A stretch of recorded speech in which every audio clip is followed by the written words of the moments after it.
केली, पण त्यानं ऐकलं नाही. त्यानं सर्व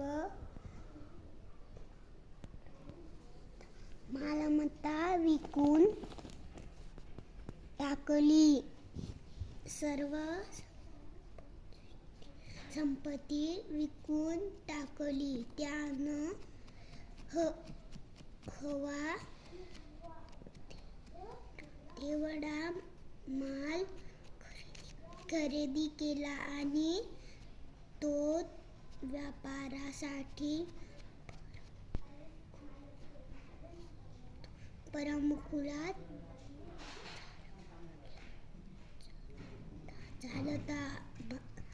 झाला. 1 वर्षभरात तोही थोरल्या भावासारखा कपल होऊन परत आला.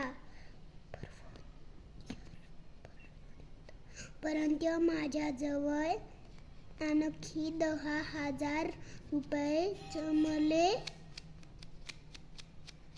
होते. ते त्याला देऊन नवे दुकान उभारून दिले आणि त्याला मार्गी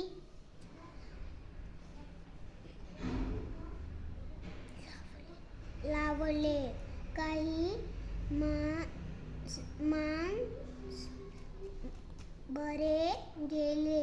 एक दिवस दोघे भाऊ माझ्याजवळ आले. आपण तिघेही गलबत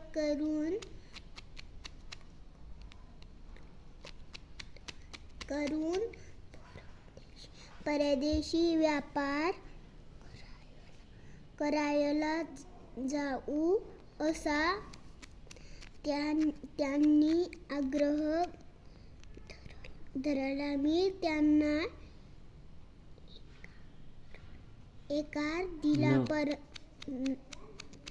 नकार दिला, परंतु दोघेही हट्ट सोडिनात. त्यांच्या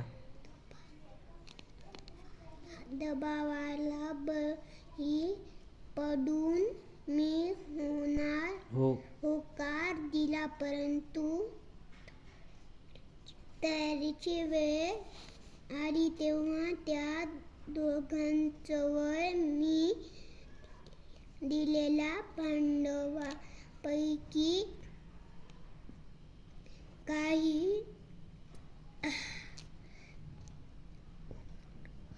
उरले नव्हते. परंतु मी त्यांना एका शब्दानेही न दुखवता माझ्याजवळ 60,000 रुपये जमले होते.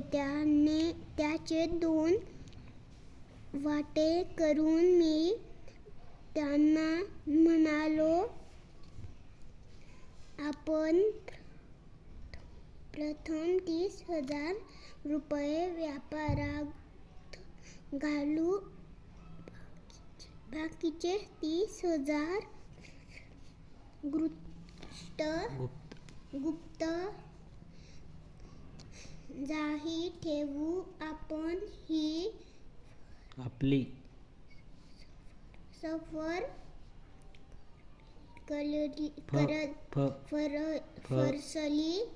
फसली तर आपण आपला जुना धंदा करायला हे पैसे उपयोगी पडतील. दोघांना प्रत्येकी 10,000 रुपये दिले. माझ्याजवळ 10,000 रुपये ठेवले. दुसरी हजार घराच्या कोपऱ्यात पुरले. मालाची खरेदी केली. तिघांनी मिळून स्वतंत्र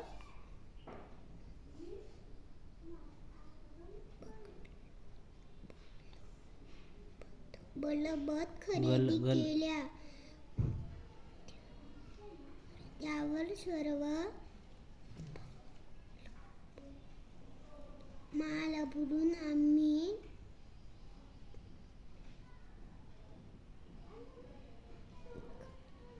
गलबत आकारलं.